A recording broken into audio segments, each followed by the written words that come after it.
Buenas noches, colegas, bienvenidos. Buenas noches, Buenas Lili. noches. Buenas noches, Buenas Luis. noches. Bien, vamos a dar inicio a la sesión virtual del día de hoy y vamos a iniciar con la diapositiva que estábamos revisando la última sesión donde definimos al gobierno general, que también se le llama sector público. Acá, como vemos, dentro de las cuentas nacionales, todo el sector público, todo el gobierno general, la función principal que realizan es producir y proveer bienes y servicios no de mercado, que los provee a través de transferencias, y esa función de proveer esos bienes y servicios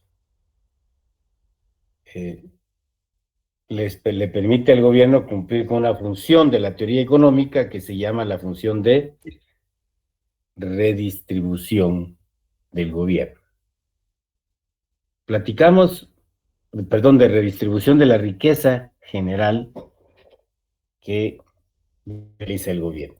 Tanto en el curso de finanzas públicas como en este, les presenté el flujograma de los agentes económicos de la corriente circulatoria de la economía, que lógicamente permite ver que estas economías denominadas, dentro del modo de producción capitalista, denominadas economías mixtas, porque funcionan o conviven dos sectores: el sector del mercado, el sector privado, la economía privada, la economía de mercado, y el gobierno con determinadas funciones, con un rol que la misma sociedad le ha asignado. Y esto tiene que ver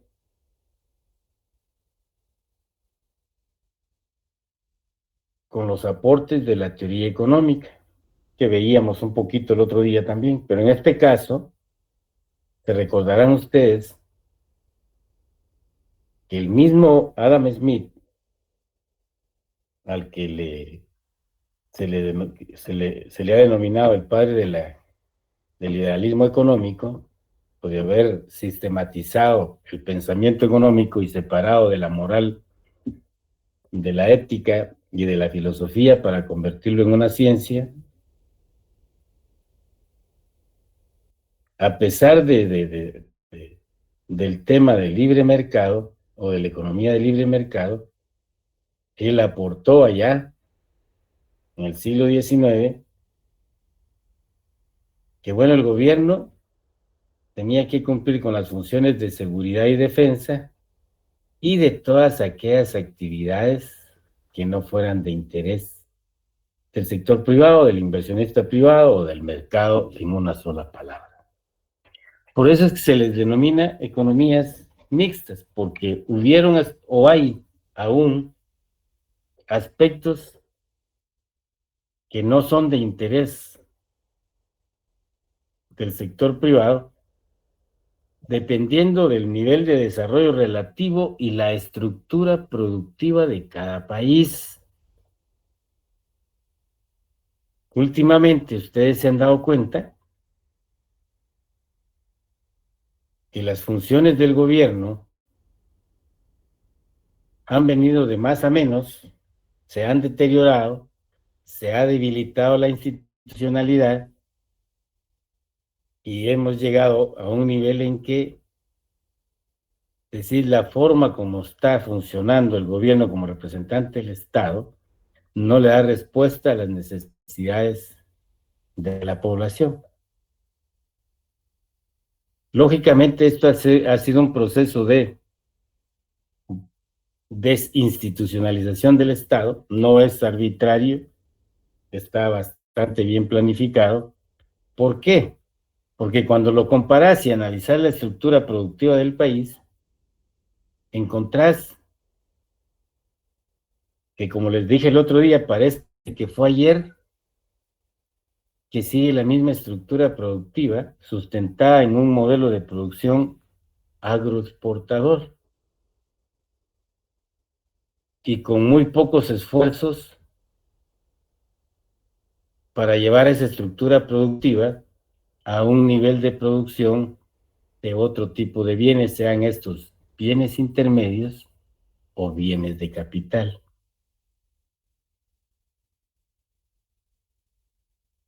No sé si lo vieron, pero los pocos estudiantes que tuve en desarrollo industrial, ahí revisamos que hubo un esfuerzo en los años 50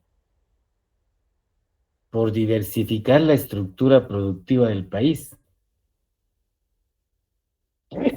Perdón, y pasar de un productor o de un exportador o de un modelo económico sustentado en dos, tres productos de origen agrícola para la exportación, hacer los esfuerzos de combinarlo con un modelo de industrialización a través de la sustitución de importaciones. Si lo traemos al día de hoy, y no precisamente en nuestro país, un poco de eso estamos viendo en las medidas de política comercial de los Estados Unidos del Norte. Buscar atraer la producción hacia adentro, corregir el problema de balance comercial y, lógicamente, se esperaría la generación de mayores fuentes de ocupación.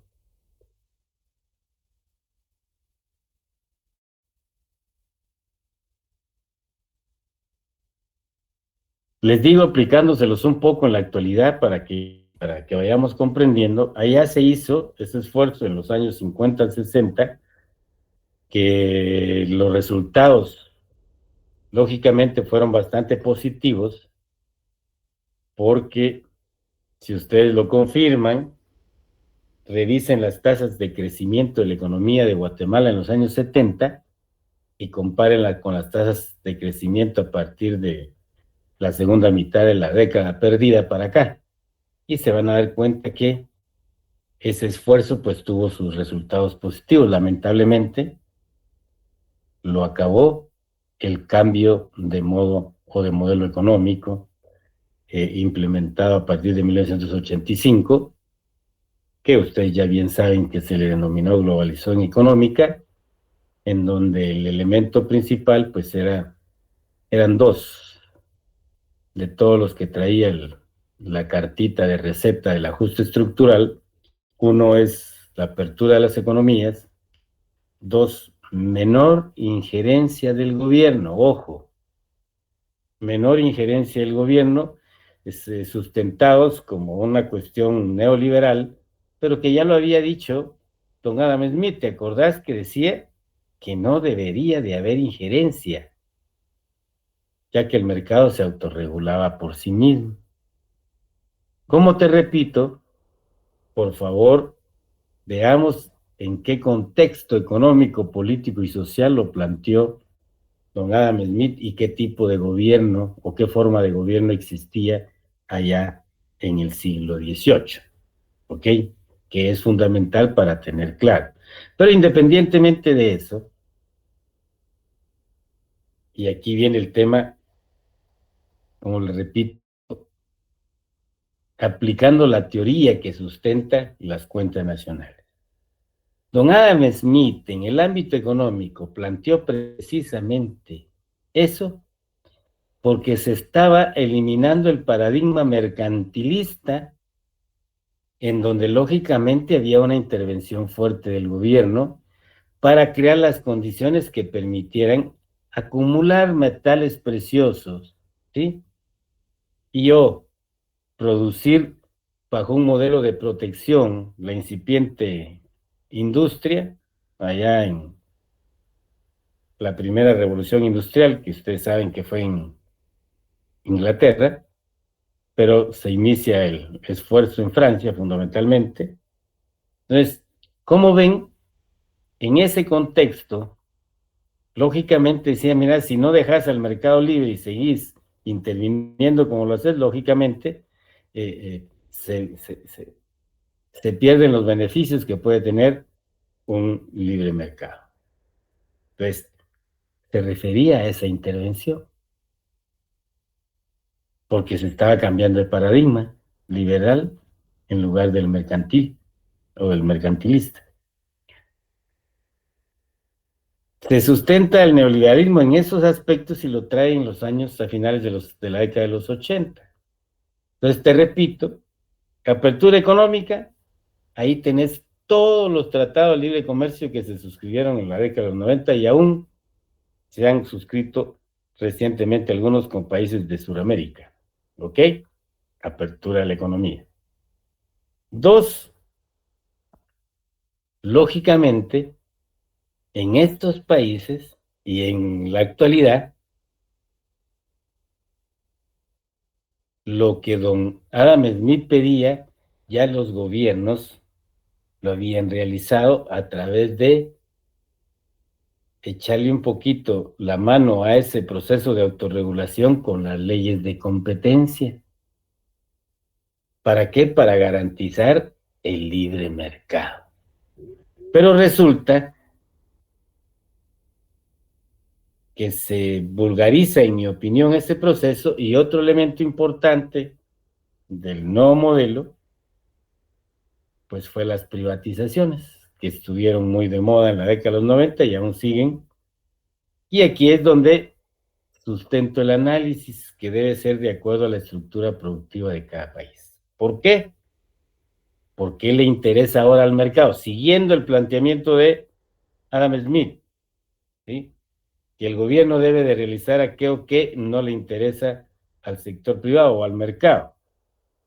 Siguiendo esa línea, la interrogante hoy, bueno, se privatizaron los servicios, particularmente energía y telecomunicaciones, de este país, y la única empresa pública de aviación, que era Aviateca, que avanzó, o sea, se implementó retorciendo la legislación, pero bueno, lo implementaron.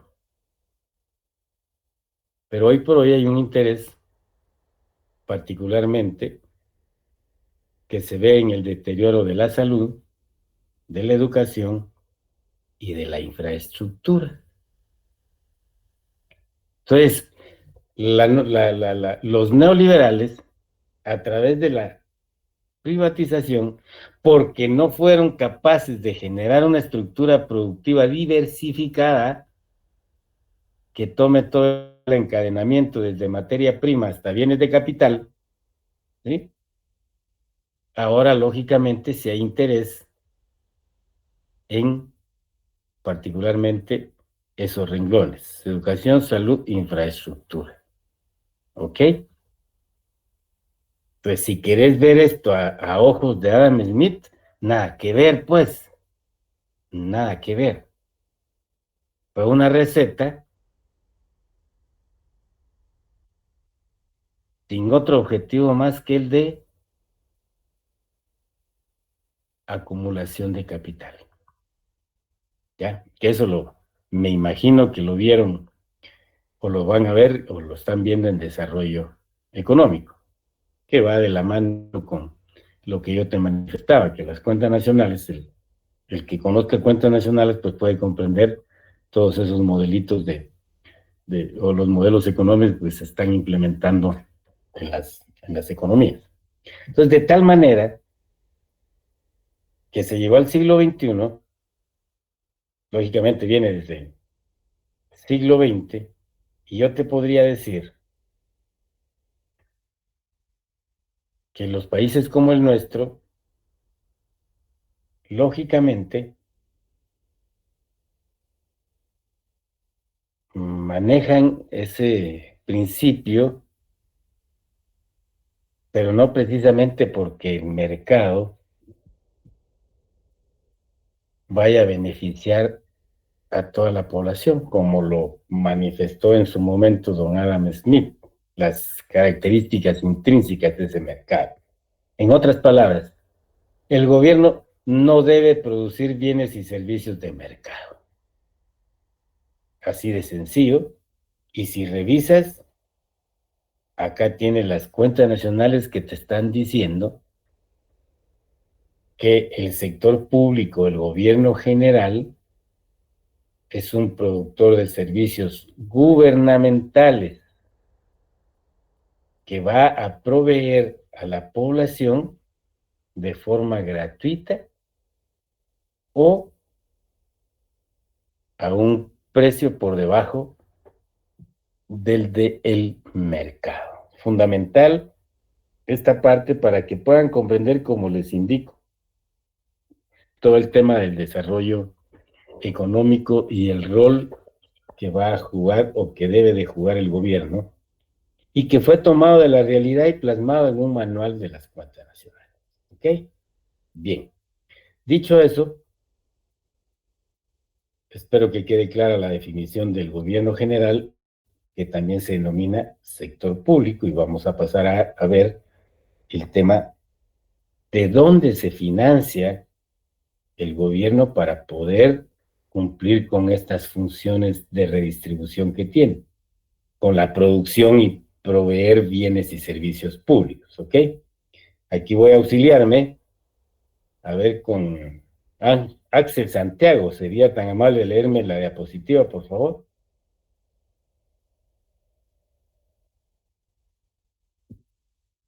¿Está con nosotros Axel?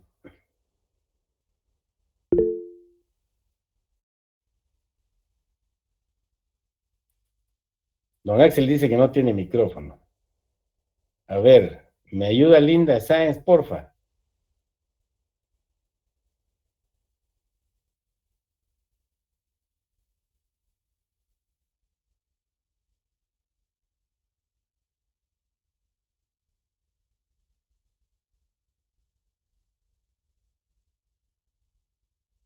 Gracias, Linda, ¿ok?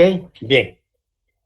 Lógicamente esto ya lo conocen, lo están viendo cada año con la aprobación del presupuesto. El único poder que está garantizado constitucionalmente para establecer impuestos es el Congreso de la República. Hay un principio de legalidad precisamente que es el ejemplo que se pone de eso. Y también conocimos en finanzas las fuentes de ingresos públicos, las fuentes del ingreso del gobierno, que aquí las tienen repetidas: los impuestos, sean estos ordinarios o extraordinarios, las contribuciones obligatorias, sean estas contribuciones especiales o contribuciones por mejoras, los arbitrios, que son los eh, que es la facultad que tienen de legislación los gobiernos locales, como lo vamos a ver más adelante, las tasas, ¿sí? Las transferencias que recibe el gobierno como donaciones y o los gobiernos locales como donaciones, ya sea de entidades nacionales y o de entidades internacionales. Pero en suma, y para fines de la teoría económica que sustenta las cuentas nacionales, la parte de la renta nacional que toma el gobierno lo hace a través de estas formas: impuestos, contribuciones, etcétera, ¿ok? ¿Para qué? Para producir los bienes y servicios públicos y proveérselos a la población. Sigamos, Linda, porfa.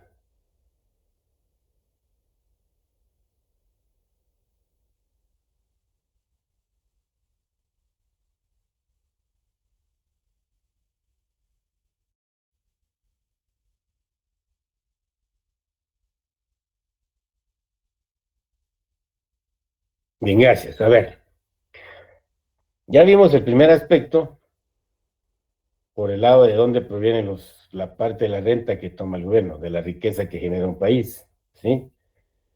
Que la debe de usar por el lado del gasto público para producir y proveer bienes y servicios, ¿sí? Y otro elemento que tenemos que tener claro: si en ese proceso, en ese rol que juega el gobierno como representante del Estado, se genera un excedente de explotación. Digo que es importante, ¿por qué? Porque si el gobierno no va a producir para el mercado, no va a producir bienes y servicios para ir a competir al mercado, ¿sí? lógicamente no va a obtener, no incluye un beneficio adicional que en cuentas nacionales se llama excedente de explotación. No lo existe en el gobierno. Y algo muy importante, la actividad del gobierno, ojo, está caracterizada fundamentalmente por el lado del gasto, el pago de las remuneraciones. Lo cual nos está indicando que el factor trabajo que usa el gobierno para poder producir y proveer los bienes y servicios públicos, en ese proceso, tal como lo vimos allá en las bases teóricas del presupuesto por programas que vimos en finanzas públicas, ¿sí? El factor trabajo participa como un insumo más. Y aquí viene o tiene relación con la polémica que hay que el Estado eh, eh, eh, no es productor o no es generador de empleo y que por lo tanto lo único que genera el empleo es el sector privado. Para países como los nuestros, para este país, en opinión de la cátedra, eso es relativo. Relativo derivado a lo siguiente, que fue la pregunta que dejé en el ámbito el día viernes. ¿Cuál es la razón por la cual el mercado no genera todas las fuentes de ocupación que se necesitan en este país, ya que de acuerdo a los estudios e indicadores, la mayor ocupación del factor trabajo, en un 70-80%, lo tiene la economía informal? Y lógicamente vemos que el gobierno general, entendido como el sector público, que abarca todas las instituciones centralizadas, autónomas, semiautónomas, descentralizadas, etcétera, y las municipalidades, lógicamente, ocupan, generan empleo, pues, demandan trabajadores. Solo que en el quehacer de las municipalidades, de las instituciones autónomas como la San Carlos, del gobierno central, ¿sí? Se contabiliza como insumo, no como factor de producción, porque no va a generar excedente de explotación. Ahora comprenden por qué mencionamos el tema de la teoría del valor y los aportes que da la teoría liberal, que tratan de minimizar ese aporte de Adam Smith, la teoría del valor trabajo, ¿ya? Y lo que vimos el último día también, que se sustentan más y tratan de darle el valor a Karl Menger, cuando ya les di las características de Karl Menger, pues, y por qué se sustentan en la parte subjetiva, en la opinión que él emitió como jurista en el ámbito económico, ¿sí? Por eso les indicaba, ¿cuál es la razón que ustedes ven? Y aquí, ya que no me participan voluntariamente, voy a aprovechar que ya por fin logramos verlos acá en la pantalla, cuando se está presentando, que me den sus aportes o lo que piensan. Y vamos a empezar con Katie Valesca. ¿Qué piensa usted de por qué el mercado en los países como los nuestros no genera los niveles de ocupación que la población demanda? Yo digo que tal vez porque como no son tan competitivos internacionalmente, no tienen como ese motivo de contratar más personal para volverse más productivos. Muchísimas gracias. Ahí tienen ustedes un aporte bastante importante viendo la demanda, la demanda externa y el nivel de competitividad de la nuestra. ¿Podrías, Ángel Noriega, podría complementar lo que dijo Katie? Buenas noches, Eli. Yo creo que también otro de las cosas que a veces yo he pensado es el tema de que, pues, como empresas siempre buscan cómo minimizar costos. En algunos escenarios, pues, se ve que tal vez lo que en el sector público lo hacen 3 personas, tal vez en el sector privado lo hace solo una persona. Muy importante el tema, muy importante el tema, porque eso es de teoría objetiva, ¿ya? Y que lamentablemente hay debilidad institucional. Ustedes sabrán mejor que yo. Lo que yo sí conozco, algunas empresas que no reconocen el tiempo extraordinario. Ahí hay una recarga de tiempo sobre el trabajador que no está siendo remunerado.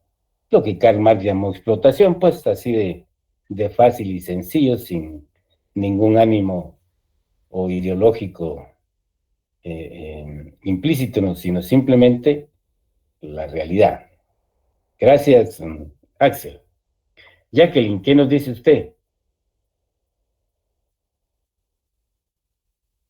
Sí, yo pues pensaba también que va mucho orientado a los temas de productividad, porque digamos que la mano de obra no es lo suficientemente productiva ni está lo suficientemente capacitada.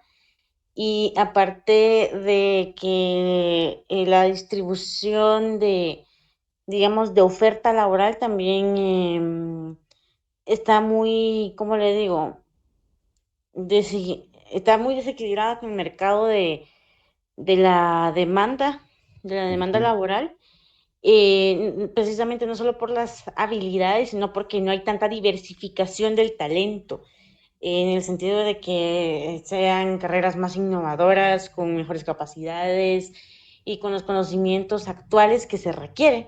O sea, si vemos otros países como, no sé, Noruega, Suiza, Estados Unidos, que yo sé que está en decadencia, pero de todas maneras sigue haciendo muchos aportes importantes de inteligencia artificial, desarrollo, eh, entre otras tecnologías que Guatemala no tiene la capacidad de producir, tanto por recursos como por técnica, digamos, por conocimientos. Entonces, yo Ok. siento que va por ahí, o sea, tiene varios componentes y esos son los que yo podría decir que son. Pues muchas gracias por su opinión, Jacqueline. ¿Qué nos dices tú, María José? ¿Qué tal, Lick? Pues yo igual comparto la opinión de los compañeros y también creo que está también un poco relacionado con los salarios, ¿verdad? Nosotros tenemos un salario mínimo. La mayoría de empresas quisieran que no existiera un salario mínimo, ¿verdad? También a diferencia de otros países, por ejemplo, nosotros la mayoría de los empleos disponibles son las computadoras, no tenemos en el sector privado, por ejemplo, yo no tengo la opción de trabajar por hora y tener 2 empleados por día. La mayoría de empleos exigen que sean de tiempo completo y eso a veces hace que el empleado más eficiente sea más ineficiente. Y ahí entra también como la variable de la eficiencia que mencionaban los compañeros antes. Ok, gracias, María José. Luis Sebastián, para terminar con usted, ¿qué les complementa a los colegas? Aparte de lo que han dicho, tal vez la falta de competencia en el mercado que hay en Guatemala. Existen muchos monopolios y oligopolios que impiden la entrada de nuevos negocios que ofrezcan mayor empleo. Aparte de eso, también hay muy poco acceso al crédito para las empresas pequeñas, medianas y micro. Muy Entonces, bien, estas no se logran desarrollar lo suficiente como para incrementar la necesidad de mano de obra. ok. Muchísimas gracias por participar, colegas. Es importante por lo siguiente, porque como les indicaba, aquí lo que yo busco es que integremos todo el conocimiento que ustedes ya traen y como consecuencia de eso nos permita comprender ese término del nivel relativo de desarrollo económico de los países. Es un hecho que los países como los nuestros tienen características bien importantes que van hacia lo que ustedes manifestaron. Lo voy a plantear desde la perspectiva de las cuentas nacionales, en el sentido de que al hacer las cuentas nacionales énfasis en la corriente real, de bienes y servicios finales, no podemos negar que la ocupación del factor trabajo en un 70-80% se explica por actividades de la micro, pequeña empresa que se sitúan en la jerga económica como economía informal, porque lógicamente tenés un mercado formal que no te genera las fuentes de trabajo o de ocupación del factor trabajo que este país necesita, ¿ok? Entonces, desde la perspectiva de la corriente real, complementaría el aporte de ustedes, que es importante ver qué tipo de estructura económica tenemos. Porque si conocemos la estructura económica, lógicamente vamos a explicarnos muchos fenómenos económicos, sociales, incluso hasta políticos, de la situación de una economía, de una sociedad, en el caso de la nuestra, que es la que estamos hablando, ¿ok?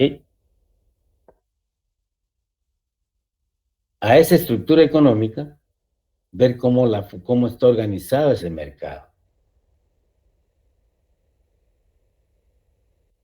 Ya Luis lo mencionó, pero también cómo está organizado el mercado de trabajo.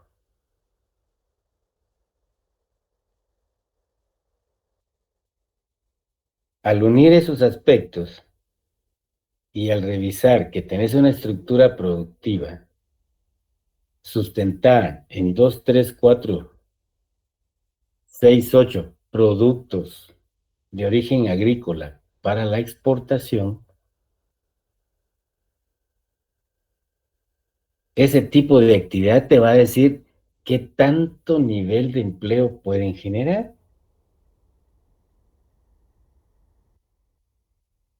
Y les comparé el otro día, si dicen, bueno, vamos a invertir para generar 100 empleos más en el servicio financiero. Bueno, tenés que abrir 20 agencias con 5 empleados cada una, y ahí tendría 100. Y 1000, imagínate, no se puede, ¿verdad? No se puede. Pero con una maquila podrías generar 500, 800, dependiendo del contrato y el nivel. Tomo este ejemplo para que comprendamos qué tanta ocupación de factores requiere un proceso productivo simple y qué tanta ocupación de factores requiere un proceso productivo que genere bienes intermedios, materias primas, no solamente de origen agrícola, sino agroindustrial, industrial y bienes de capital. ¿Ok? Algunos de los colegas que están acá tuvimos la oportunidad de analizar un poquito este tema en el desarrollo industrial. Y hubo un esfuerzo en el país en los años 50, 60, por implementar una política de industrialización, diversificar la estructura productiva hacia producir bienes intermedios, y posteriormente el objetivo era producir bienes de capital. Por supuesto que se hubiese generado toda una estructura productiva que va a conllevar la calificación del recurso humano que mencionaron allí, porque va a necesitarse de factor trabajo calificado para ese tipo de procedimientos, ¿sí? Y como consecuencia, pues lógicamente, si hubiesen generado mayores fuentes de empleo, que en esos años que mencioné se hicieron, y que quisiera finalizarles para los que no han visto esa o no conocen esa política de industrialización que se implementó, pues tuvo o se midió la actividad económica, y en los años 70 tuviste tasas de crecimiento del 7.5%, casi 8%. aspecto que después de haber bloqueado ese modelo y se abre y se implementa un nuevo modelo a partir de la segunda mitad de la década de los 80, la famosa década perdida, en lugar de diversificar esa estructura productiva, se empezó a desindustrializar. Algunos que lograron aprovechar esa estructura con el nuevo modelo, ya no con las mismas características, si quieren, dentro de los que te puedo mencionar: Brasil, México, Argentina. México es un ejemplo clarísimo que sí, es decir, que a México le pasó lo mismo. Empezó ese proceso de industrialización en América Latina, particularmente en los países que ya mencioné: Argentina, Brasil, México, ¿ya? Que en las finales de los 70 y principios de los 80 se desindustrializaron también esos mismos países, pero que en el nuevo modelo, sustentado en el libre cambista, en el libre cambio, el comercio internacional, pues lógicamente lograron atraer maquila, ojo, ya no solo de un tipo de industria, sino también más avanzada en bienes intermedios y en bienes de capital, que les permitió recuperar su grado de industrialización y generar mayores fuentes de empleo.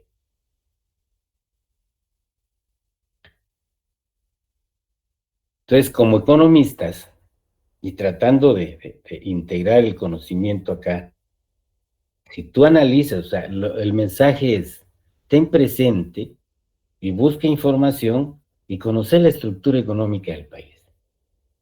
Ahí vamos a encontrar muchas respuestas por qué razón no se generan de origen nuevas fuentes de ocupación, y cómo se agudiza este aspecto con una estructura, con una forma de organización de los mercados, y cómo se explica también por un proceso de debilitamiento de la capacidad del recurso humano, ¿ok? Que lo estamos viendo. Los niveles o la capacidad de calificación del recurso humano, que pasa de la primaria a básicos, de básicos a diversificado, y de diversificado a la universidad, lógicamente ahí se ha confirmado y se ha probado que lamentablemente hay un decaimiento en ese traslado de conocimiento. Mucho menos podemos hablar de que se articule esa parte de capacitación del recurso humano o calificación del capital humano, ¿sí? Cuando no tenés una demanda en el mercado de trabajo de empresas que requieran ese tipo de calificaciones, a excepción de los efectos obligatorios que está teniendo la cuarta revolución industrial. ¿Ok?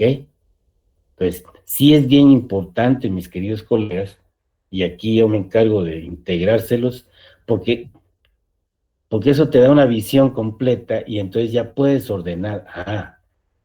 Hay problemas estructurales sobre el tema de que seguimos produciendo materia prima con menor valor agregado, seguimos dependiendo de materias primas y bienes de capital con mayor valor agregado, y como consecuencia carecemos de muchos aspectos relativos a la investigación y desarrollo para promover inversiones, y los niveles académicos, particularmente los técnicos, pues no van de la mano, como repito, a excepción de las cualidades que está pidiendo la cuarta revolución industrial, particularmente en la parte que ustedes ya mencionaron, de la inteligencia artificial, todo el tema de la informática, la robótica, la telemática, ¿ok? Y podríamos ver aspectos que están muy lejos de estructurarse. Entonces, aquel modelo que se abandonó, hoy por hoy, y ve lo que está haciendo Estados Unidos. Estados Unidos está retomando aquellas líneas de pensamiento mercantilista que solicitaban mayor intervención del gobierno, pero ¿para qué? Para regresar la industrialización, para regresar la producción a su país de origen, de acuerdo a lo que ha mencionado el presidente de los Estados Unidos, su gabinete de gobierno. El esfuerzo, y contrario al modelo que inicia a mediados de los 80, que se agotó el modelo de globalización económica y está llegando a decir, bueno, hay necesidad para países, digamos, del nivel de los Estados Unidos, adoptar una política proteccionista que le permita, según él, sí, atraer nuevamente aquel capital que se fue a producir fuera para que produzca dentro. Ojo, mira lo que te estoy planteando. Ahí tiene importancia tu conocimiento sobre la teoría del valor. Si efectivamente va por el lado de Karl Menger o va por el lado de que es la ocupación de factores la que te da valor. ¿Por qué? Porque el principio de mercado, que fue lo que le sustentó al modelo de globalización, irse a aquellos lugares o localizar la inversión en aquellos países en donde minimizaban costos. ¿Para qué? Para incrementar sus utilidades, para maximizar utilidades. O donde era mucho más lucrativo que hacerlo en tu país. Y ahora querer llevar nuevamente al país, cambiar de una fuente de costos bajos a una fuente de costos altos, ese aspecto no lo están tomando. Te lo digo, lógicamente, porque es el conocimiento que nos dan las cuentas nacionales, que no solo estés hablando de la barrera arancelaria y el impacto que va a tener, no. ¿Qué reacción va a haber en el capitalista? Ok, se me va a disminuir el mercado porque me vas a subir un 25%, pero si allá no lo están produciendo, la población se va a ver obligada a comprarlo al precio que esté, si es un producto esencial, ¿ya? Ahora, si se trata de vehículos, pues tendrán otras alternativas ahí, o se va a incrementar aquellos vehículos de menor precio, aunque les apliquen ese arancel. Pero bueno, ¿a qué voy?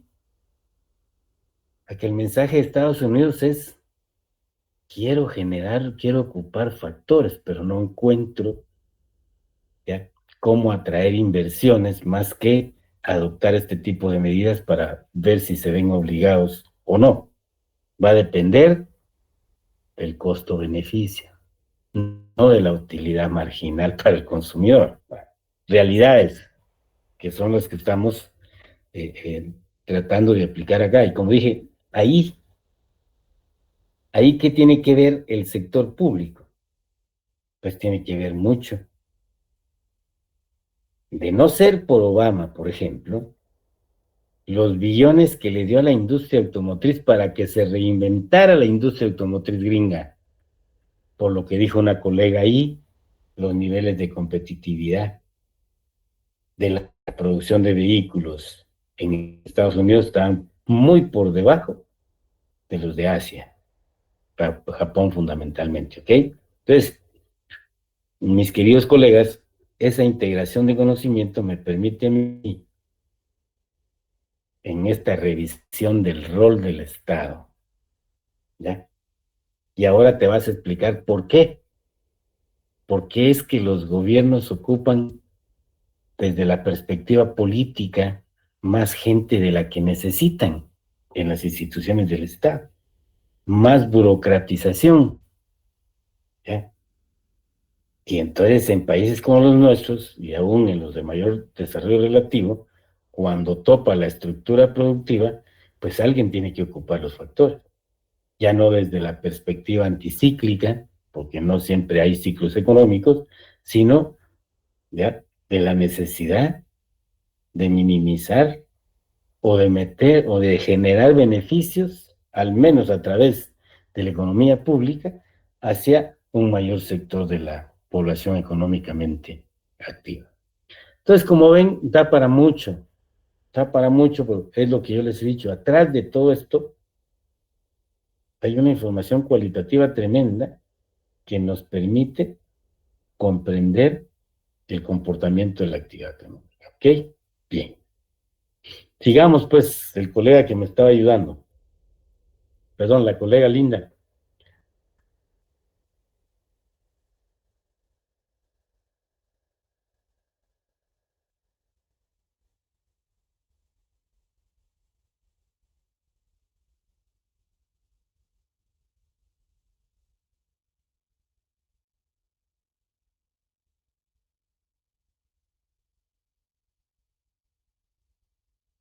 Ok.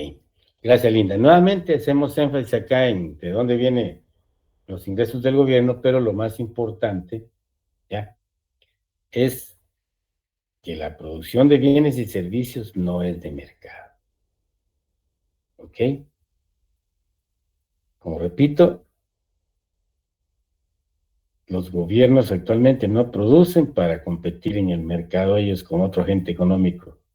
¿Por qué? Porque no buscan el excedente económico. Su función es la redistribución de la parte de la renta que toman a través de los impuestos para poder atender a aquella población que el modelo productivo, el modelo económico, no es capaz de involucrarlos en los beneficios que tiene ese modelo, el beneficio de que digamos, bueno, ya me aburrí de este trabajo, muchas gracias, renuncio, yo sé que a las 2, 3 semanas voy a estar colocado en otro porque hay un mercado dinámico del trabajo. Nada que ver, nada que ver, por el contrario, por la forma de organización de esos mercados, cada vez es menos y cada vez estamos regresando a niveles de explotación del trabajo. Me imagino que quienes participaron lo han visto, lo han vivido, ya, minimicemos la nómina y carguémoslos de funciones. Y si alega, ¿no?, que le vaya bien, que habrán otros 1000 atrás. Esa es la línea, ¿no es cierto? ¿Ok? Entonces, lógicamente, te lleva a un estado como el que estamos nosotros, fallido, donde no hay respuestas y en donde trabas la función gubernamental de tal manera que se debilita la institucionalidad. Y entonces no hay, aún acá en la capital de este bendito país, lógicamente no hay presencia del Estado que permita minimizar todo lo que sucede diario. ¿Ya? Los sicarios, los robos, las extorsiones, etcétera. Entonces, no decís, bueno, es el gobierno, ojo, hoy como economista vas a tener un sustento mayor para comprender ese fenómeno. ¿Ya? Si desde que surge la Constitución nace moribunda la democracia con la ley de partidos políticos que es constitucional y luego con el modelo económico implementado, pues lógicamente se agudizó de tal manera que se le tiene atados los brazos al gobierno. Y si acá, que no es parte de nuestro tema, pero que acá agrego yo, toda la legislación que tiene privilegios para poder hacer lucrativa y maximizar esas ganancias, entonces podríamos o podrías preguntarte tú desde el ámbito económico, en desarrollo económico, eh, si hay alguna explicación o a qué teoría del pensamiento económico representa el convertirse en un mercado eminentemente rentista o en una economía privada rentista. ¿Ok? Sigamos, pues, Linda.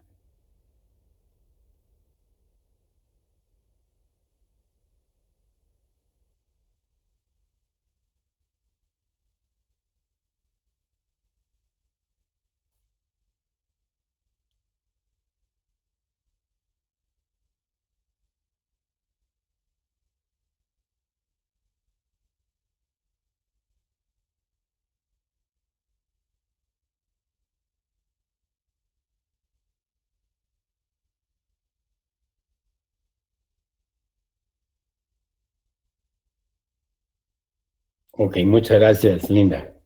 A ver, ¿qué rescatamos decir? Qué importante tenemos en esta característica de las unidades gubernamentales dentro de las cuentas nacionales que se les denomina unidades institucionales. Una, que toda la institucionalidad es objeto o es producto de una ley. Y esa misma ley le da el rol o las facultades que esa institución debe de cumplir en la actividad económica. Desde el aspecto institucional, ¿ya? Judicial, legislativo o ejecutivo. ¿Ok? Entonces, es bien importante que acá te quede claro que toda la economía pública, para cumplir con las funciones que la sociedad le fue asignando con el devenir histórico, necesita de crear una persona jurídica a través de una ley, con sus facultades que tiene. Ahí está el ejemplo reciente con la ley de competencia, que va a crear una superintendencia de competencia y cuya facultad y función es velar porque no se hagan prácticas anticompetitivas, etcétera, etcétera. ¿Ok? Claro. De no existir ley, lógicamente no hay nadie con facultad para poder realizar ese rol, ¿ya? Que es lógicamente necesario por las formas, por los abusos que se dan en una organización de un mercado como el nuestro, con mucho poder en la determinación de precios por su forma de organización. ¿Ok? Sigamos, Linda.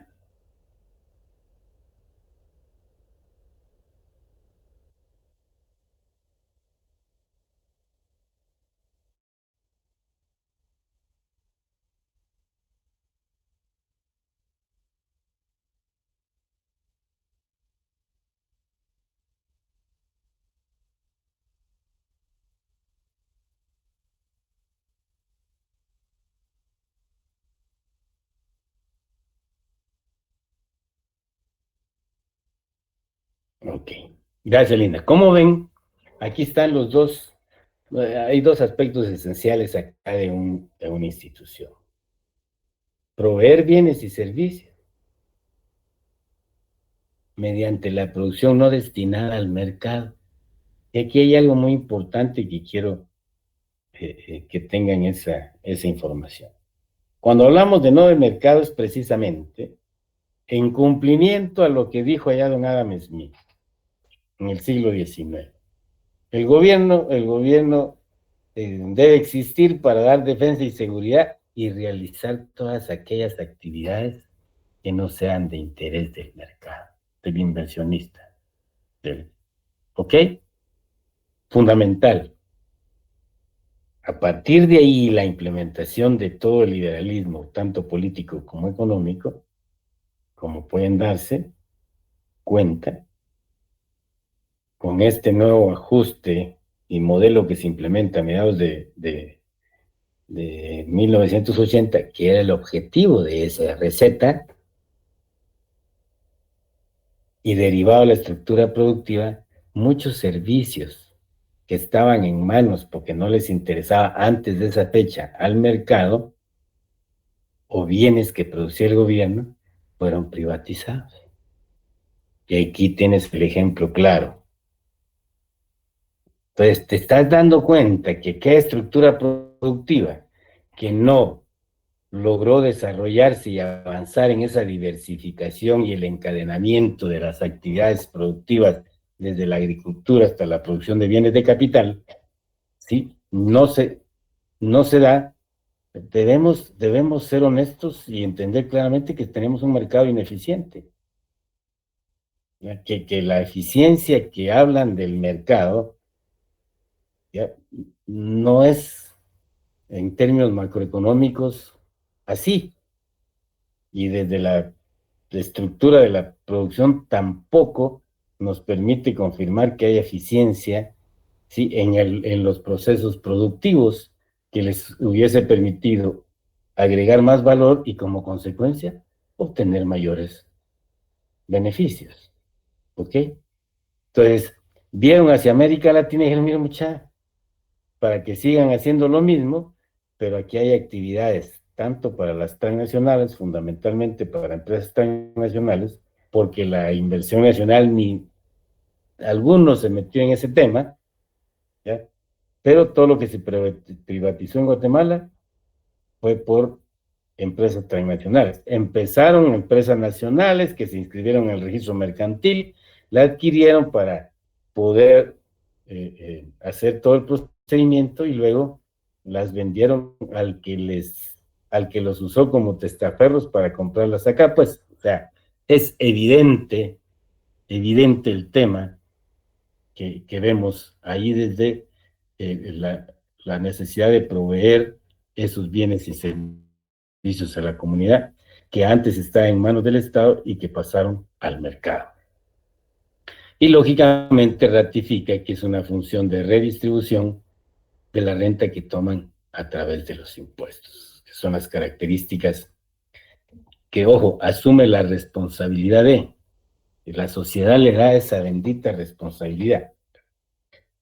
¿Qué es importante para las cuentas nacionales? Es que estamos demostrando que para que existiera ese manual de las cuentas, lo que está haciendo es trasladar la realidad, el comportamiento de la actividad económica, las transacciones que se dan en la actividad económica, toda esa información a un sistema de cuentas que permite presentar la fotografía del país por el lado de dos corrientes. Y en el caso de las cuentas nacionales hace énfasis en la corriente real de bienes y servicios, y esa corriente real de bienes y servicios la da el mercado, porque estamos viendo acá el gobierno como representante del mercado, la economía pública, solo debe de producir y proveer servicios públicos para los hogares o para los sectores de población que no están recibiendo los beneficios de ese mercado. ¿Ok? Sigamos pues, Linda.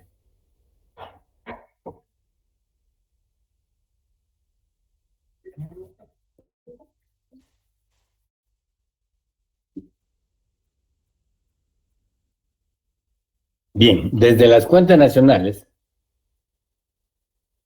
el gasto debería estar clasificado de la forma siguiente. Por favor, Linda.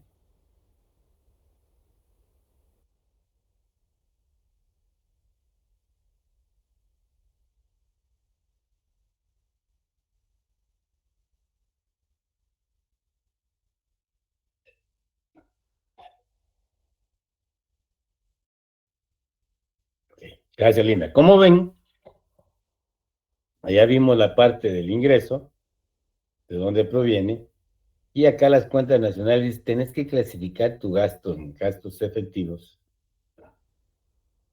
que te incluye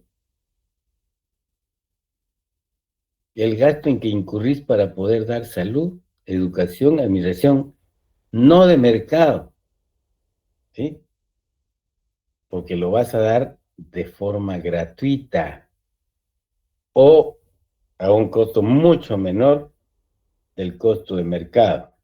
El ejemplo de eso que faltó acá, y se lo pueden agregar ustedes, es la tarifa de la energía eléctrica que está subsidiada.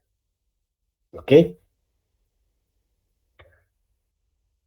Esa función obligó a que el hecho de privatizar la comercialización de la energía y que lo hicieron a través de retorcer algunas leyes y crear otra, pues crearon una Comisión Nacional de Energía, que hoy les comento para que les quede claro. ¿Qué hace la Comisión Nacional de Energía? Simulan un mercado competitivo, es una simulación, y sobre esa simulación del mercado competitivo determinan el precio de mercado que fuese competitivo. ¿Ok? Una vez determinado ese precio, es el precio que paga la empresa eléctrica, que también es de Orsa y de Oxa, a los proveedores de energía eléctrica, que son privados y el público es el INDE. ¿Ok? Ese precio que les paga a los generadores de energía eléctrica, lógicamente va a traer un excedente de explotación para el comercializador de la energía eléctrica, su beneficio, su utilidad, y el precio de distribución va a ser mucho mayor al que se determina en ese mercado simulado, por supuesto. Pero en ese precio que va al consumidor final, interviene por el lado del gasto el gobierno, ya sea con dinero del INDE o del presupuesto de ingresos y gastos, para subsidiar la tarifa a aquellos hogares, a las comunidades que no pasan de 100 kilovatios hora, si no mal recuerdo, ¿ok? Está subsidiado. Entonces, menciono esto, ¿por qué? Porque esa es la obligación del Estado, redistribuir la renta a través de la prestación gratuita y o a un costo por debajo del precio del mercado de los servicios públicos, que incluyen los que tienen ustedes acá y el que yo mencioné, que es el de energía eléctrica. ¿Ok? Por favor, Linda.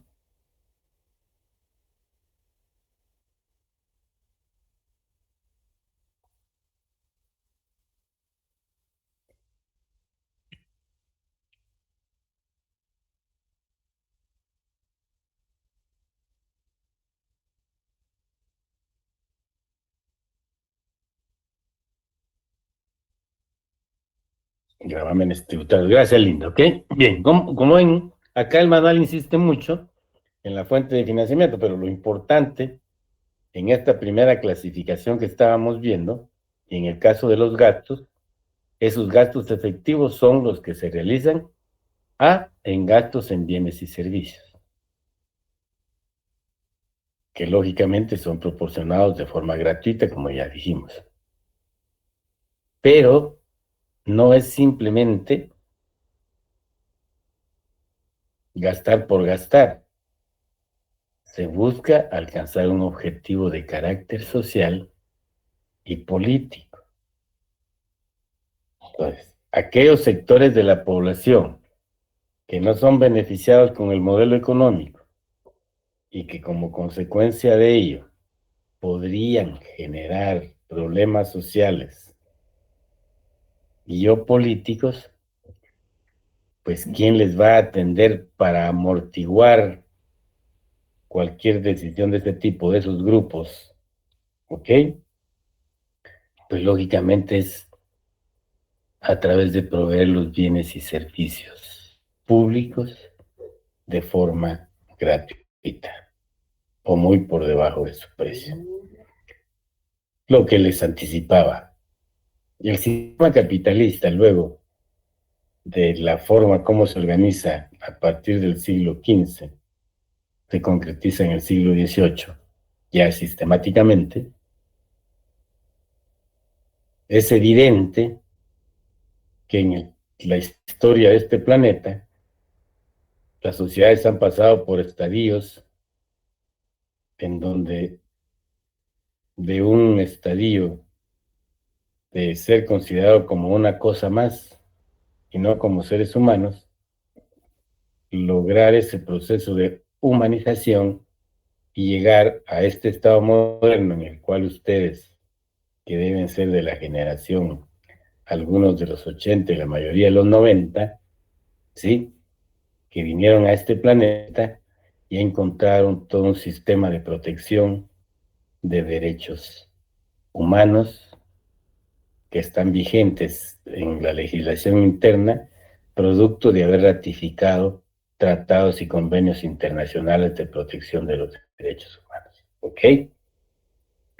Aspectos que lógicamente, generaciones anteriores, pues, no existían ese tipo de derechos humanos que, como repito, vienen a partir del liberalismo económico, fundamentalmente el liberalismo político, en donde el individuo toma una posición central en todo el quehacer de la vida económica, social y política de la sociedad. Entonces, fundamental, porque acá estamos ratificando a través de un manual que no lo hicieron los países, sino una organización supranacional, como es la Organización de Naciones Unidas, con el objeto de medir la actividad económica.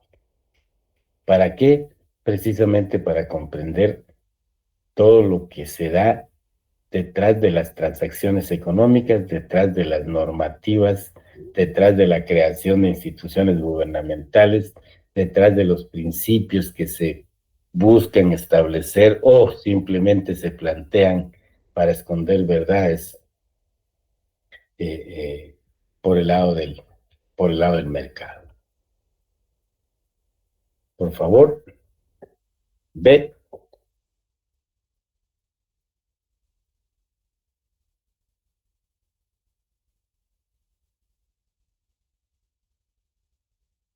Bien. Cuando hablamos de transferencias pagadas por el gobierno,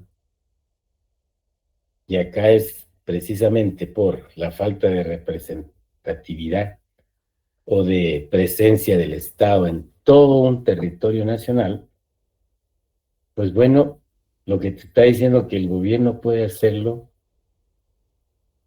a través de terceros, transfiriendo a otros o a otras unidades institucionales, como el caso de los gobiernos locales, con el fin de que ellos puedan a través de ese gasto atender a esos sectores de la población que ya mencionamos.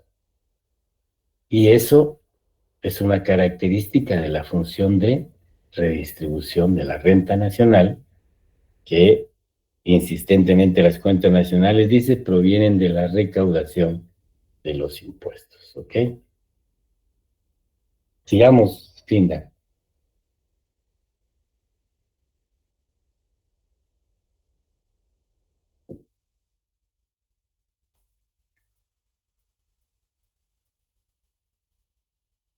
Bien. ¿Qué vimos allá en el inciso A? Unidades institucionales. ¿Qué vamos a ver ahora acá? Las unidades gubernamentales. Como productores, ya vio cómo se caracteriza la producción de sus bienes y servicios. Por favor, Linda.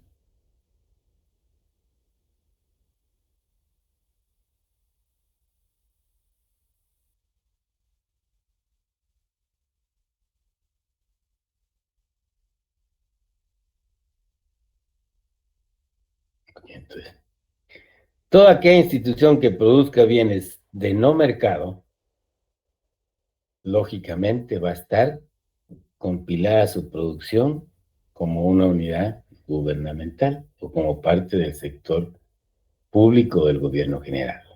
¿Ok?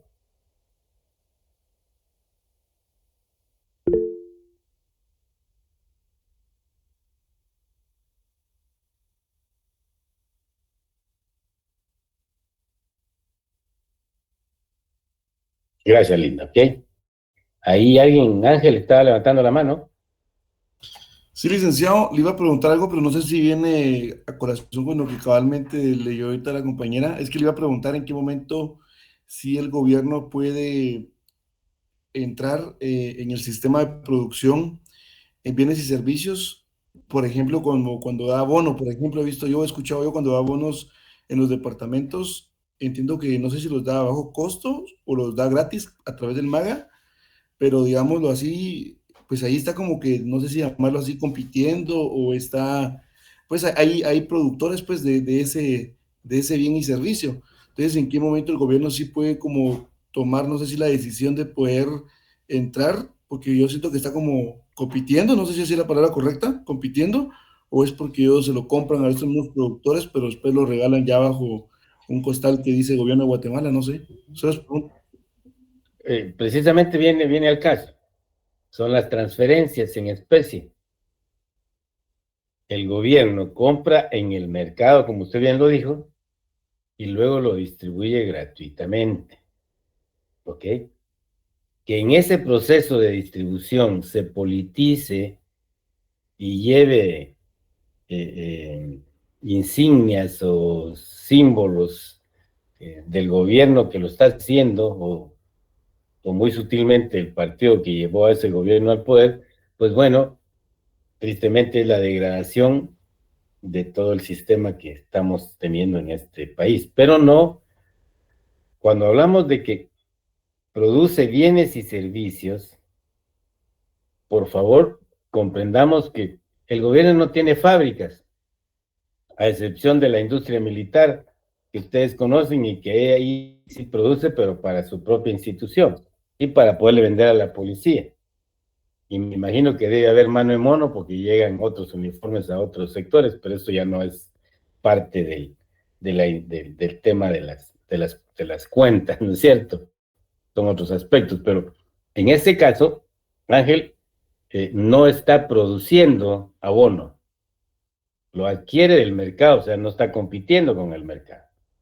Al contrario, se convierte en un cliente con mayor poder adquisitivo en el mercado por las cantidades que pide y a lo que se ha prestado ese tipo de negocios. ¿Ok? Pero bueno, el gobierno, para proveer los bienes y servicios, o los puede producir él mismo, pero no necesariamente, sino que los compra en el mercado, pero él sí los provee, él sí los distribuye. Sí, Ángel. Sí, justamente esa era la duda, o sea, ¿por qué? Bueno, tratando de aludir un poco el tema de que es porque hay convenios y hay cosas bajo la mesa, pues, pero ¿por qué en algún momento dado el gobierno no puede, o sea, existe algo que lo impida, pues, que él no pueda, digamos, generar ese producto desde cero, creando en la producción y Okay. así generando empleo, pues, llamémoslo así, y no precisamente incurrir en comprarlo, pues, al mercado, que al final no sé si hay, es por intereses, pues, ¿verdad? Que se hace así, o es porque definitivamente no lo puede hacer el gobierno. Bueno, esto es parte del modelo económico, es decir, la no injerencia del gobierno como productor. O sea, la existencia del gobierno, como estamos viendo, y desde allá del siglo XIX, con don Adam Smith, es en aquellas actividades que no sean de interés del sector privado. Y en este caso, la producción de fertilizantes, etcétera, etcétera, fungicidas, ¿sí? Es del mercado, son productos del mercado. El gobierno no debe de acuerdo al modelo, no debe de interferir, ¿ya? Porque en todo caso tendría que crear una fábrica, una empresa pública, como la que se tuvo una productora de leche, ¿ok? Producía leche para distribuirla, para venderla, los años 70, 80, como les repito, había, porque en ese momento ese tipo de productos no eran de interés del mercado. Cuando ya pasa a ser interés derivado al principio que sustenta el mercado, que es el lucro, lógicamente fueron pasando de manos del gobierno al sector privado bajo el principio que ustedes conocen. El mercado es el mejor asignador de los factores de producción. ¿Ya? Lógicamente tiene interrogante, porque decís, ¿para quién? ¿Ya? Y si las bases de organización de esos factores de producción se da con procedimientos que no responden al trabajo o al tiempo socialmente necesario que usa el factor trabajo en esos procesos. Pues repito, son otros 100 pesos. ¿Ok? Bien. Perdón, Linda, ahora sí.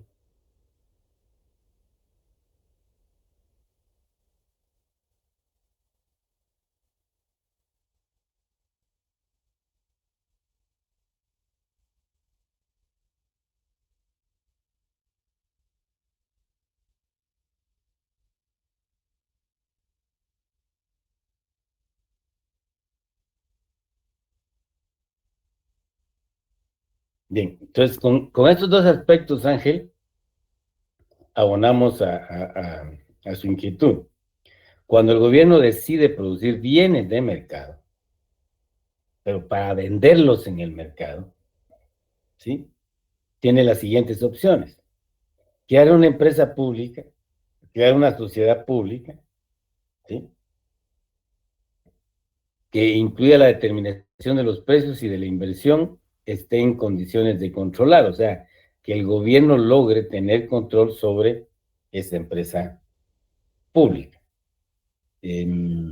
A ver, la producción de petróleo en Venezuela es una empresa pública. La de energía en Costa Rica, el instituto es público, tanto de producción como de distribución. Que en el proceso usted pueda concesionar, eso ya es diferente, pero sigue siendo. Entonces, si usted le dice, bueno, y lo dijo el gobierno actual, si no estoy mal, vamos a crear una empresa pública en el tema de medicamentos, ¿ok? Que es una decisión para poder incidir en la forma como está organizado ese mercado. O bien, se crean instituciones, pero que no tengan fines de lucro, porque si vos vas a crear una empresa pública, esta tiene que ser autofinanciable. La portuaria de Santo Tomás presta servicios portuarios, es autofinanciable, genera utilidades y lógicamente las distribuye entre el gobierno local, entre ellos como empresa portuaria y el gobierno. ¿Ok? Lógicamente, hemos visto que tanto los puertos como los aeropuertos han sido objetos o son servicios que ahora sí son muy rentables en el mercado y que con los ojos cerrados quisieran privatizarlos. Incluso hasta, que lo vamos a ver más adelante, el tema de la seguridad social.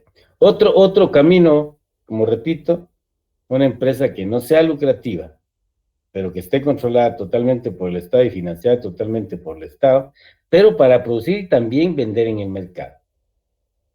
Cuando el gobierno vende en el mercado, se vuelve como un catalizador, como un neutralizador y decir, bueno, mira, yo voy a proveer y de acuerdo a mis costos, si esto, el precio es este. Y si el mercado está con precios mucho más altos de esos, obliga a través de esa participación o regula, mejor dicho, el tema de precios sin establecer precios tope, sino simplemente participar como un competidor más en el mercado. En el nuevo modelo, esto fue quedando en la historia. ¿Ok? Sigamos, Linda.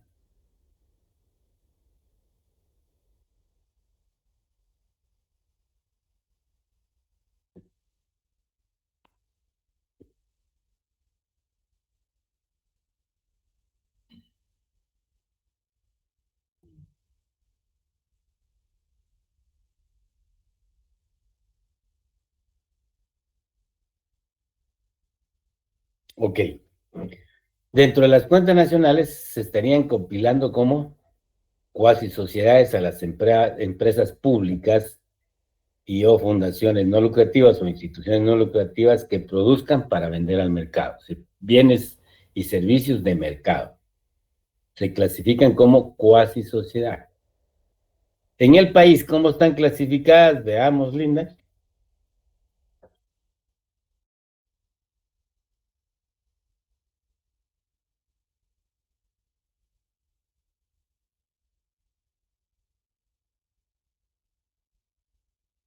Bien, tendría que ser de esa manera y lógicamente solo lo puse acá para ver dentro de cuentas nacionales y fuera de las cuentas nacionales se llama sociedades no financieras. Sigamos, pues, Linda.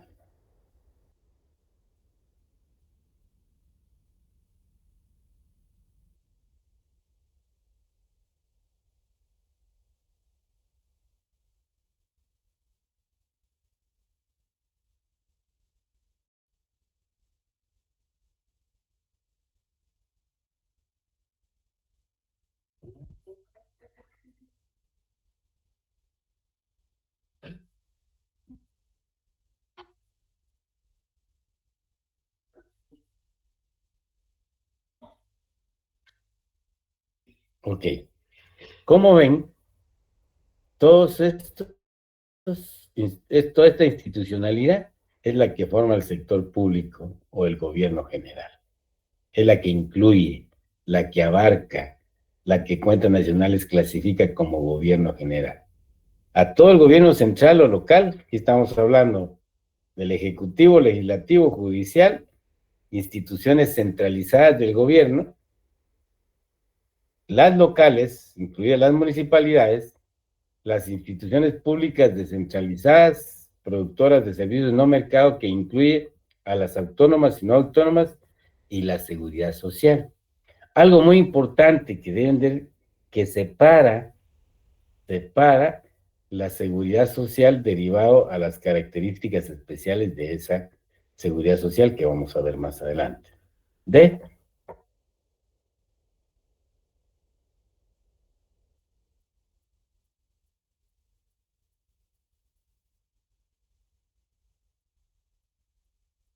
En pocas palabras, las ONGs.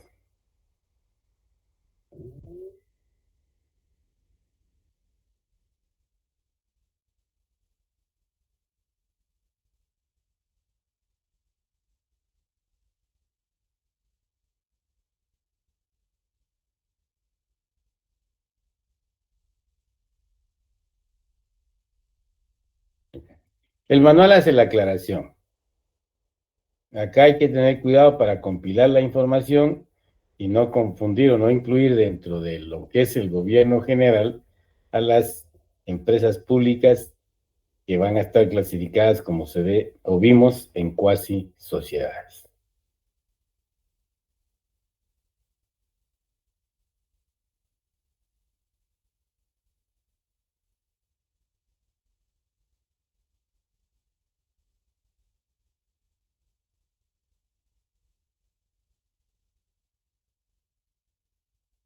Como ven, y su nombre lo indica, es un manual. Está diciendo qué debes de tomar en cuenta para incluirlo como gobierno general y qué no.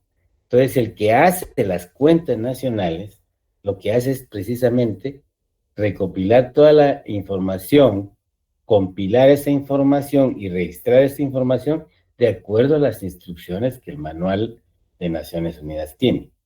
¿Ya? Por eso les dije al principio, aquí no vamos a ser cuentistas, aquí vamos a conocer los sistemas de cuentas nacionales. Quienes hagan las cuentas son otros 100 pesos y en este país las hace el Departamento de Estudios en el Departamento de Cuentas Nacionales del Banco de Guatemala.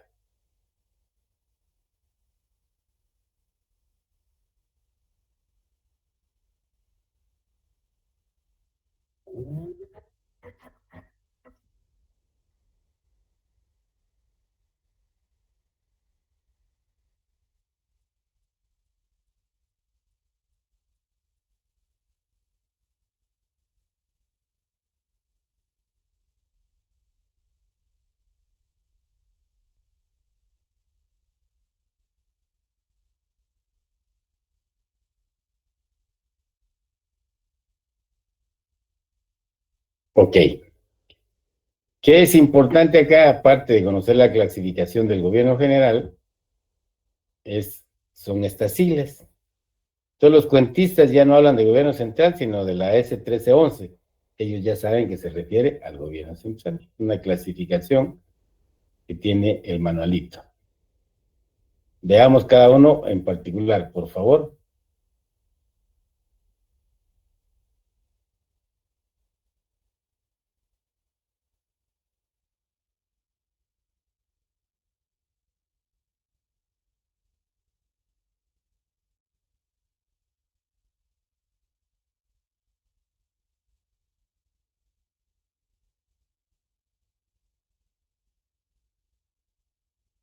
Ok. ¿Qué tiene importante esto? Bueno, ¿qué vamos a compilar como gobierno central? Y lógicamente, ese gobierno central tiene competencia a nivel nacional y puede tener representación a nivel nacional sin ser descentralizada. Sigue siendo central, ¿ok? Y lógicamente la potestad de este gobierno central es la que tiene a través del legislativo establecer, crear, reformar, eliminar impuestos y contribuciones, ¿ok?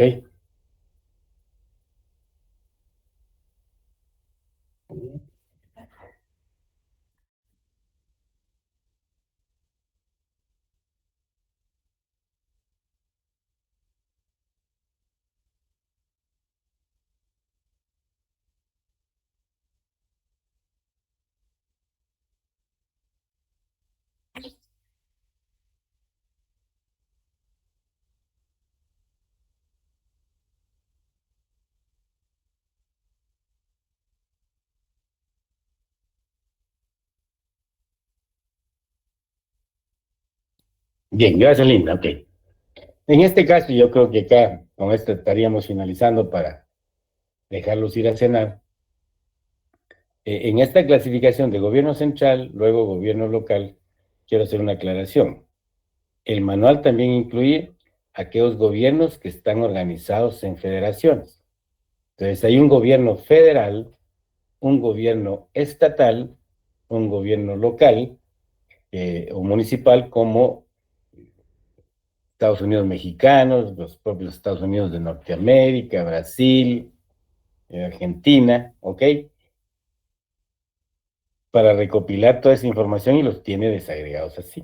En este caso, estamos partiendo del gobierno central, en el caso de países como los nuestros, gobierno local, que se refiere a las municipalidades, y rescatar, para que se te grabe, la municipalidad está facultada para legislar y ejecutar. Tiene dos funciones. Todo aquello que no sean impuestos, pues, porque esa es función del Estado, o contribuciones especiales, perdón, es función del Poder Legislativo. Pues, pero sí legisla y establece tasas municipales, arbitrios, y lógicamente ejecuta tanto sus fondos propios como los que recibe del gobierno. ¿Ok? Y como ven, lógicamente su autoridad es solo para la jurisdicción, nada más para el territorio o la jurisdicción municipal de X municipio, valga la redundancia, que se refiere, y ahí vamos a cuantificar el tema del gobierno local, es decir, recopilar información tanto de sus ingresos, de sus gastos, de los bienes y servicios que presta, ¿ok? Y lógicamente cómo se financia. El gobierno local, vamos a ver más adelante, que va a estar financiado con sus ingresos propios, que son mínimos, comparados con asignaciones que recibe el gobierno central. Y en el caso nuestro, la asignación constitucional, en algunos casos representa el 90 o más del 90% de los ingresos de un municipio. ¿Ok? No les quito más tiempo, lo vamos a dejar acá y arrancamos con esto el otro miércoles. Que tengan feliz noche y buen provecho, colegas. Señor Chelik.